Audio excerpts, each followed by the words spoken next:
Hello everyone, NASA के साथ एक कॉस्मिक जर्नी में आपका स्वागत है। इस हफ्ते हम यूनिवर्स के रहस्यों में डुबकी लगाएंगे, अपने प्लेनेट को एक्सप्लोर करेंगे और जबरदस्त अचीवमेंट्स सेलिब्रेट करेंगे। 3 मिनट के एक्साइटिंग सफर के लिए तैयार हो जाइए। क्या आपने कभी सोचा है कि कॉस्मोस की सबसे डार्क और पावरफुल चीजें कैसी आवाज करती होंगी? अमेज होने के लिए तैयार हो जाइए। नासा ने ब्लैक होल के डेटा की इनक्रेडिबल सोनिफिकेशंस रिलीज की है, उनकी स्ट्रैंग ग्रेविटेशनल फोर्सेस और एनर्जेटिक इवेंट्स को साउंड में बदलकर।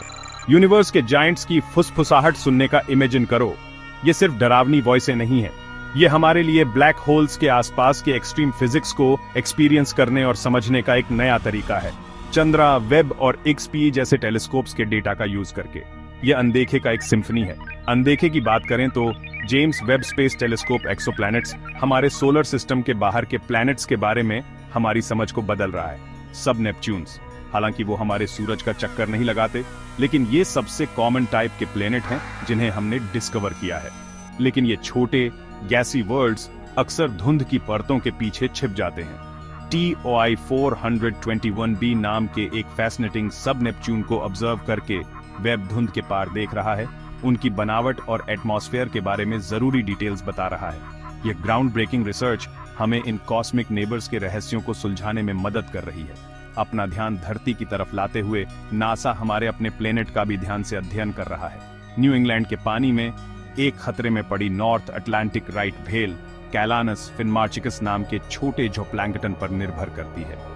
सालों से इन जरूरी जीवों को ट्रैक करना एक मुश्किल काम था, लेकिन अब नासा के सैटेलाइट्स एक गेम चेंजिंग नजरिया दे रहे हैं, कैलानस के झुंड को उनके नेचुरल रेड पिगमेंट से डिटेक्ट करके। यह डेटा इन शानदार जानवरों की रक्षा के लिए बहुत जरूरी है। जब कोई आपदा आती है तो समय पर जानकारी बहुत जरूरी होती है। नासा का इंटरनेशनल स्पेस स्टेशन आपदा राहत में मदद करने में एक महत्वपूर्ण भूमिका निभाता है। एस्ट्रोनॉट्स तस्वीरें लेते हैं और डेटा इकट्ठा करते हैं, जिससे ग्राउंड पर टीमों को नुकसान का आकलन करने, राहत प्रयासों की योजना बनाने और दुनिया भर के प्रभावित समुदायों में मजबूती बनाने में मदद मिलती है।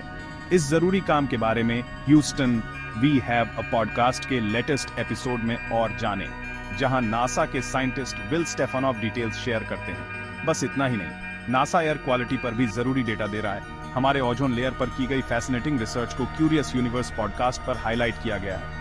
एक सुपर प्रेशर बैलून फ्लाइट हाल ही में 17 दिनों से ज्यादा समय तक सदर्न हेमिस्फेयर का चक्कर लगाने के बाद खत्म हुई, जिसमें जरूरी टेक्नोलॉजी की टेस्टिंग की गई।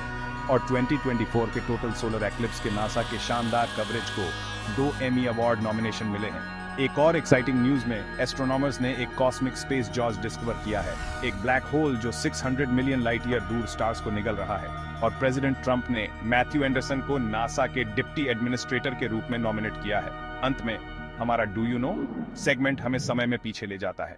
इस हफ्ते बेल X1 की आखिरी उड़ान की 75वीं सालगिरह है, जो साउंड बैरियर को तोड़ने वाला पहला एयरक्राफ्ट था। इसके बाद वाले बेल X-12 ने भी सुपरसोनिक फ्लाइट रिसर्च में एक महत्वपूर्ण भूमिका निभाई। क्या आप जानते हैं कि यह हिस्टोरिक एयरक्राफ्ट अब कहां है? अगले हफ्ते के न्यूज़लेटर में इसका जवाब पता करें। और आप सभी स्टारगेजर्स के लिए हम हबल स्पेस टेलीस्कोप की 35वीं सालगिरह एक साल लंबे स्टारगेजिंग चैलेंज के साथ मना रहे हैं। इस हफ्ते का featured object stunning Whirlpool Galaxy messier 51 है, जो 31 मिलियन लाइट ईयर दूर एक स्पाइरल गैलेक्सी है।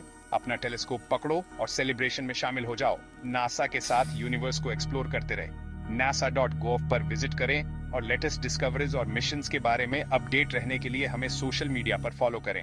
अगली बार तक ऊपर देखते रहे।